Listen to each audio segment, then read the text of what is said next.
Pak Budi, saya Lady dari RRI ND dan kita saat ini berada di dialog interaktif terkait potensi perikanan tangkap di Kabupaten ND.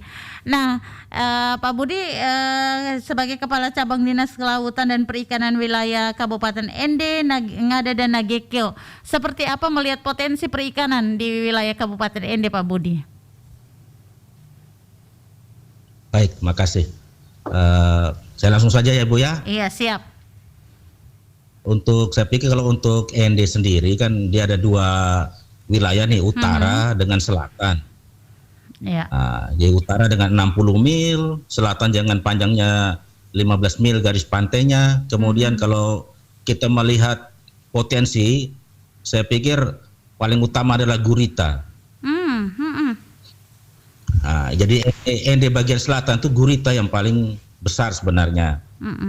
Tapi kita juga berharap ada juga kegiatan-kegiatan yang semacam kearifan lokal yang sudah ada itu di Nduri, Arubara, di Nangapanda itu tetap kita pertahankan karena kita berharap tuh kita bukan ke depan itu kita tidak hanya untuk jumlahnya saja tapi kita juga bisa berharap beratnya daripada gurita itu sendiri sehingga mungkin 1 up atau 2 up itu yang bisa kita tangkap sehingga semakin lebih bagus lagi lah seperti itu. Itu untuk gurita itu. Tapi jangan lupa juga Ibu bahwa kita juga di ND juga itu ada tuna. Iya, ikan tuna. Tuna juga itu luar biasa, hanya mungkin belum kita punya nelayan lokal itu belum terlalu belum terlalu fokus ke arah tunanya. Walaupun kalau saya dari tahun kemarin itu sudah ada satu kapal penampung dari Bali yang standby-nya di Pulau ND. Iya. Nah, dia siap menampung, tapi itu seharusnya salah satu kita punya keunggulan bahwa kita sudah dilirik oleh orang luar itu untuk tunanya. Nah, kemudian kalau di utara, saya lihat kemarin saya sempat ke Mokaro kemarin itu untuk ikan kecil. Nah, itu juga saya pikir kemarin ke sana tumpah ruah juga itu. Jadi saya pikir untuk ND ikan teri. Itu sangat bagus sekali itu di Mokaro itu kemarin itu. Oke. Jadi dari beberapa potensi yang ada seperti gurita di Laut ND Selatan, kemudian tuna dan juga ikan-ikan kecil yang bisa dijadikan ikan teri khas ND pastinya ini kalau kita melihat nih Pak Budi ya, ini belum dikelola secara maksimal oleh masyarakat. Mereka masih menggunakan sistem tradisional. Nah, seperti apa nih upaya yang mungkin terobosan-terobosan yang bisa dilakukan Dinas Kelautan dan Perikanan NTT khususnya nih ya untuk mencoba mengangkat nih sumber daya masyarakatnya sehingga mereka bisa mengelola nih potensi-potensi yang ada ini menjadi sumber cuan atau boleh dibilang industri rumahan dulu lah sebelum kita ke industri pabrik nih. Baik, saya pikir kalau untuk peningkatan ya otomatis yang pertama teknologinya. Kita kan selama ini mungkin kapal-kapal kecil saja yang seharusnya kita menangkap tuh mungkin di atas 4 mil. Kita kan cuma kapal-kapal di bawah 5 GT, mungkin cuma 1 GT, 2 GT yang selama ini kita punya nelayan yang mampu dia membuat sendiri, membiayai sendiri. Tapi secara ini tidak bisa, secara jarak jauhnya tidak bisa. Itu mungkin kita juga berharap ke depan juga kita punya nelayan juga kan ada kur nih, mungkin bisa menggunakan kur itu untuk membeli ataupun mungkin mengadakan kapal-kapal yang di atas 5 GT sehingga dia lebih jauh lagi. Karena setahu saya kan kalau di atas 4 mil tuh banyak sekali kita punya rumpuan-rumpuan dari nelayan yang sudah dipasang. Sehingga dia lebih bagus lagi. Kemudian saya pikir harus ada kita punya pabrik cash juga yang sudah ada tuh mungkin bisa ditingkatkan kapasitasnya sehingga itu salah satu untuk mendukung hasil kerja nelayan. Kalau kita kapal sudah besar, sudah bagus, tapi kalau umpamanya dari pabrik esnya atau es baloknya juga kurang mendukung atau kurang memenuhi kebutuhan, itu juga bisa jadi karena otomatis mutunya juga akan turun.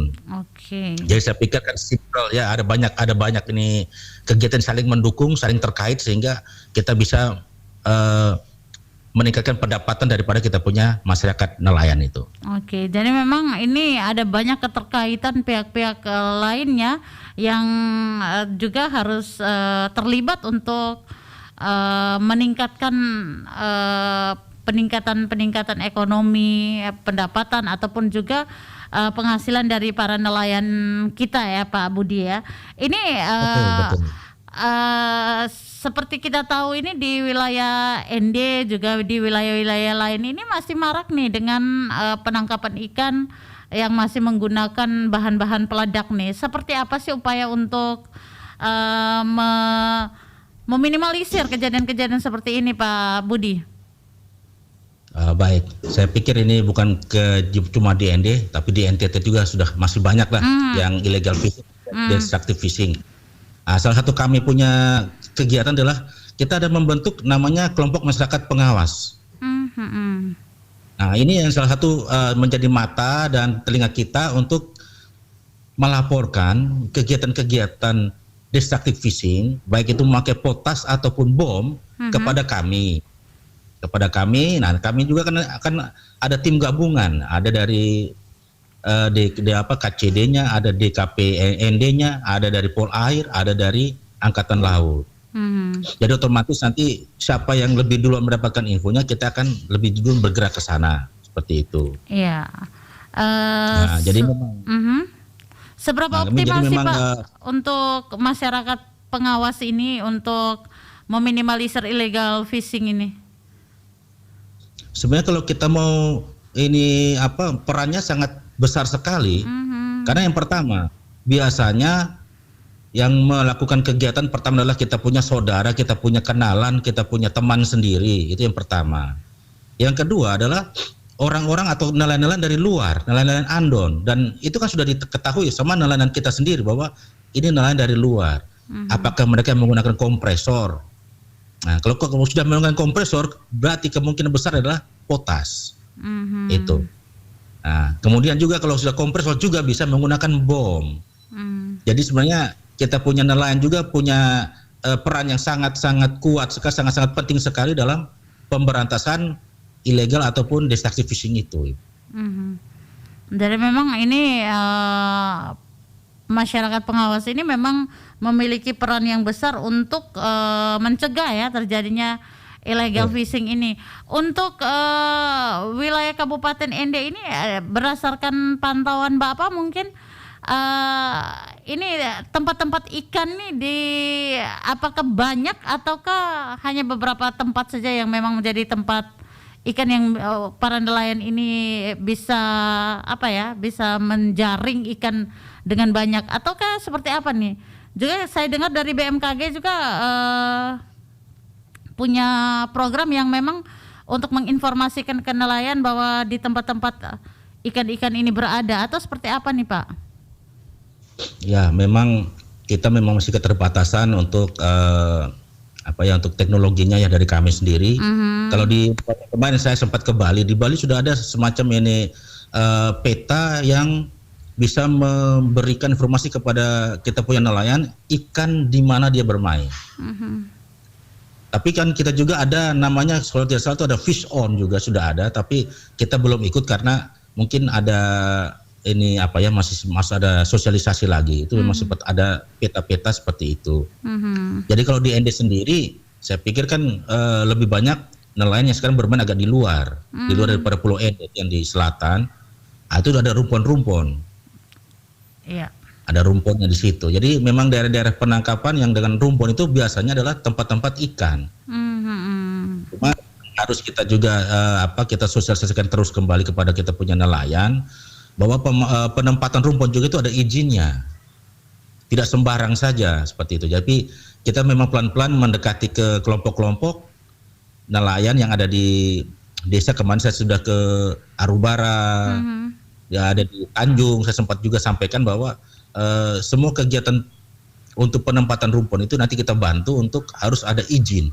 KKPRL itu nanti seperti itu. Oke. Sehingga tidak semerawut lah seperti itu. Ini kalau misalnya nelayan kita lagi mendengarkan nih, untuk mengurus izin penempatan rumpon ini seperti apa sih prosesnya Pak Budi?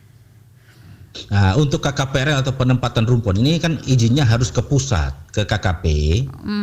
Tapi nanti kami KCD akan memfasilitasi, kita coba melengkapi dokumen-dokumen yang dibutuhkan, sehingga pada saat kita nanti proses ke KKP untuk perizinannya tidak terkendala lagi lah. Kami akan membantu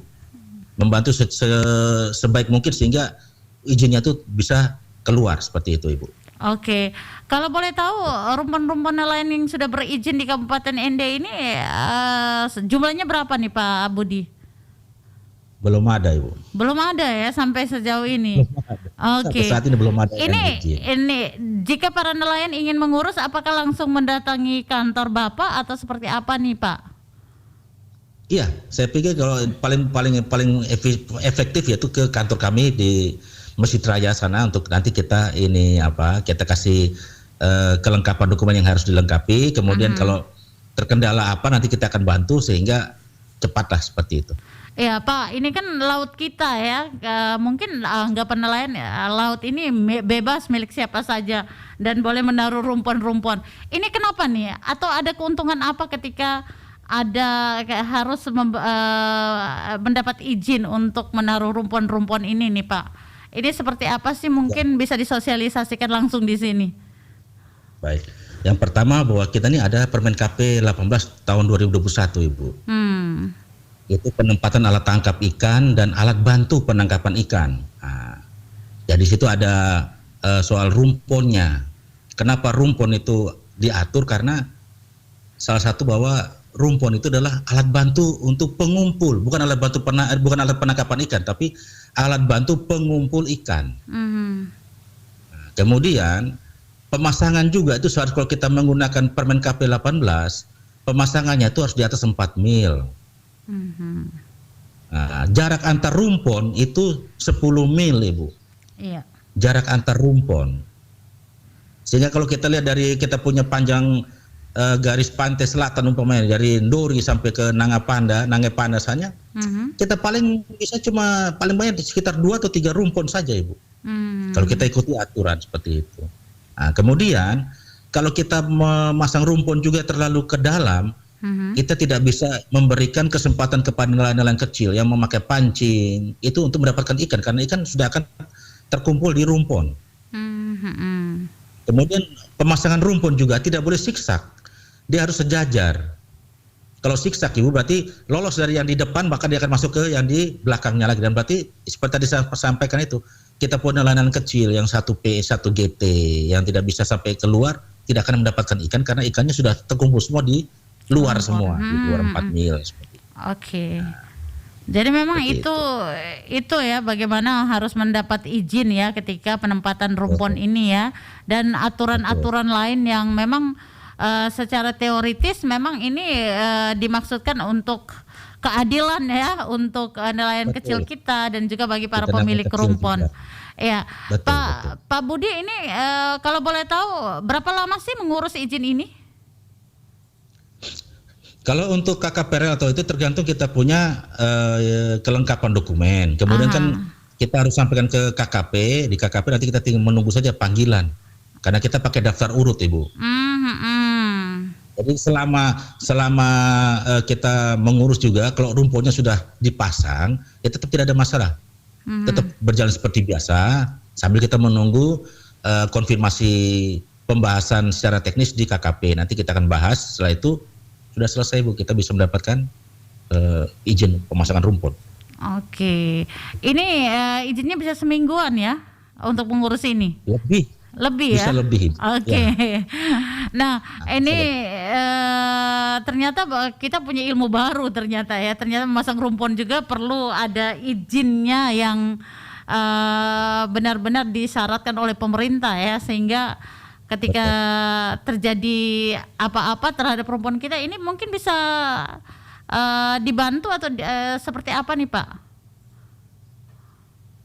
Ataukah hanya memang hanya untuk untuk ini supaya dibilang legal aja ya di rumpun-rumpun ini, atau seperti apa nih? Mungkin untuk Kalau soal hukumnya. rumpun itu bukan kita bicara legal, Ibu. Kita kalau bicara rumpun bukan karena legalnya saja, tapi kita juga bicara banyak sekali situ, seperti alur pelayaran. Jangan sampai kita pasang, ternyata alur pelayaran itu kapal AWU, kapal barang yang melintas dari luar masuk ke ND. Oh gitu, iya. Nah, berarti kan itu nanti kan mengganggu juga alur pelayaran tuh. Bisa merusak kapal, baling-balingnya tersangkut atau apa segala macam, putus lah. Iya. Ini Kemudian kalau juga kan kita, bagaimana Pak? maksudnya begini. Nah, ada lagi satu, bahwa ini kita punya selatan itu kan alur dari ruwayannya daripada mamalia laut juga, ada pausnya segala macam. Iya. Jangan sampai karena kita pasang rumpun pas ruwaya atau jalannya dia untuk ke tempat yang lain, makanya pausnya tidak akan terganggu. Seperti itu juga, itu salah satu juga seperti itu, Ibu. Oke, jadi memang ini perlu banyak disosialisasikan ya untuk masyarakat nelayan kita, Pak Budi ya, terkait ini. Betul. Kalau boleh tahu nih, Pak Budi, selain ini masih kosong nih yang belum mengajukan izin ya untuk rumpun ini, pemasangan rumpun. Apakah di kabupaten tetangga kita, misal Ngada atau Nagekeo juga sudah ada nelayan kita yang sudah mengurus izin ini, atau seperti apa nih Pak Budi? Nah, kalau untuk Ngada tahun kemarin kami sudah turun dari mulai dari Aimere, Inerie sampai Golewa, itu ada sekitar 6 nelayan yang sementara mengurus. Nah, tapi memang belum keluar karena mungkin ada kelengkapan yang belum lengkap lah, data-data dokumen-dokumen belum lengkap sehingga sementara diproses. Sedangkan kalau di Ngada Nagekeo belum ada. Belum ada ya. Oke. Ini balik lagi nih Pak Budi ke potensi perikanan kita. Saya dan juga mungkin teman-teman kami di RRI itu ketika melihat potensi ikan kita yang luar biasa ini, jadi berangan-angan suatu saat mudah-mudahan ada oleh-oleh khas kita ini, yaitu produk-produk perikanan kita. Nah ini seperti apa sih Pak dukungan dari teman-teman provinsi sendiri untuk mengusahakan industri perikanan kita ini meningkat nih Pak, dan sekaligus bisa menjadi sumber ekonomi, meningkatkan ekonomi keluarga nelayan kita Pak? Iya, baik. Kekurangan kita itu satu, Ibu, data. Kita kalau mau mendapatkan investor, berarti kita harus ada data yang valid. Selama ini data kita seperti Gurita, selama ini data kita selalu ada di Momere, di Sika. Nah, sehingga kita untuk ND sendiri, untuk data Gurita sedikit kecil sekali. Padahal Momere itu adalah tempat pengolahannya, bukan tempat penangkapannya. Iya. Nah, sehingga bagaimana kita mau menarik investor turun ke ND kalau data kita belum bagus atau belum valid. Nah, itu yang kemarin kita sudah sampaikan juga. Ada teman-teman ke LSM, ada datang kemarin juga ke kantor kami yang Kananua. Saya sampaikan ke mereka bahwa kita perlu data yang valid sehingga orang mau berinvestasi di sini, untuk minimal ada mungkin pabrik pengolahan ikannya khusus buat gurita. Saya juga kepengen gurita bukan cuma dikirim ke Maumere dalam bentuk segar saja, tapi kita juga dari ND juga ada mungkin ibu-ibu PKK atau ibu-ibu nelayannya bisa membuat sate, bikin ini yang olahan-olahan lain yang berbasis dari gurita, berbasis dari tuna, seperti itu. Nah, itu. Oke, jadi kami memang siap kalau ada pelatihan kami siap. Teman-teman dari ini kalau bisa untuk datang untuk kita kasih pelatihan seperti bisa, Ibu. Ada teman-teman dari perikanan provinsi juga bisa untuk pengolahannya. Jadi ini PR kita ya, bagaimana data dari potensi perikanan tangkap kita ini harus dikembangkan, dikelola dengan baik ya, sehingga ini juga menjadi modal kita untuk menarik investor, bisa menanam sahamnya ke industri perikanan kita di Kabupaten ND ya Pak Budi ya. Oke, terakhir Pak Budi mungkin himbauannya kepada para nelayan dan juga para pengusaha di industri perikanan kita di Kabupaten ND, silakan Pak Budi. Iya, baik. Kalau dari kami ya, kami minta mengikuti aturan yang sudah ada, yang sudah berlaku. Baik itu ada dokumen bahwa kapal-kapal ikan itu ada dokumennya dari mulai pas kecil, pas besar, TDKP ataupun CP. Nah, itu untuk TDKP dan CP itu diurusnya di Dinas Perikanan Provinsi atau melalui KCD. Untuk pas kecil dan pas besar otomatis dari Perhubungan. Kemudian untuk teman-teman yang pengolah ataupun dia pengumpul itu juga kita ada izin usaha perikanan untuk pengolahan. Itu juga harus kita ada izinnya. Kita akan bantu juga sehingga terdaftar, sehingga kita tahu berapa jumlah yang bermain di ND, kirim kemana, hasilnya berapa kilo segala. Kita bisa data seperti tadi sampaikan tadi. Data adalah uang. Tanpa data uang tidak akan bisa masuk. Betul. Itu. Ini kerja keras Jadi juga Dinas Perikanan juga ya Kabupaten ND untuk mengupdate datanya. Betul. Jadi data adalah uang. Kalau tanpa data tidak akan ada uang yang masuk karena orang akan ragu-ragu dan apa yang dia punya. Kami mau turun juga, kami tidak berani seperti itu. Kemudian jangan lupa Ibu, ND juga itu bukan cuma tangkap, ada perikanan budidayanya. Mungkin saya agak lari sedikit, tapi kami kemarin sudah turun. Nah, saya sudah turun ke Maukaro untuk budidaya rumput laut. Kemarin di Arubara, kemudian saya di Tanjung. Itu juga saya akan berusaha untuk rumput laut. Jadi yang ada juga kita coba yang sudah dulu sebagai salah satu potensi yang besar, kan sekarang sudah mati suri ya. Kami akan coba untuk kembangkan kembali. Kita bangkitkan kembali seperti itu. Iya, baik Pak Budi. Terima kasih waktunya bersama RRI pagi hari ini Pak Budi. Mudah-mudahan informasi ini dapat bermanfaat untuk masyarakat nelayan kita, juga membuka wawasan kami nih yang memang awam dari soal laut dan perikanan, tapi mudah-mudahan bisa mendukung ya kemajuan industri perikanan tangkap kita di Kabupaten ND. Terima kasih Pak Budi. Jangan kapok ya bersama RRI. Pastinya kita akan hubungi lagi. Siap. Baik. Siap. Iya. Saya menunggu. Iya. Demikian pendengar RRI, Kepala Cabang Perikanan, Kepala Cabang Kelautan dan Perikanan Wilayah Kerja ND Ngada dan Nagekeo, Pak Budi baru saja bersama kita. Dan tentu saja ya seperti yang disampaikan Pak Budi tadi bahwa potensi yang ada, potensi yang cukup luar biasa ini tentu saja bisa dikelola dengan baik. Dan tentu saja ketika investor ingin datang, dia memerlukan data ya, seperti apa data yang diolah oleh kita ataupun dari dinas terkait maupun juga LSM untuk bisa menarik investor menanamkan sahamnya untuk industri perikanan tangkap kita. Demikian dialog kita pagi hari ini. Atas nama kerabat kerja yang bertugas, saya Lady dan juga rekan Veranda Garus, pengarah acara kami, dan Sani mengucapkan terima kasih atas perhatian Anda. Sampai jumpa lagi di lain waktu.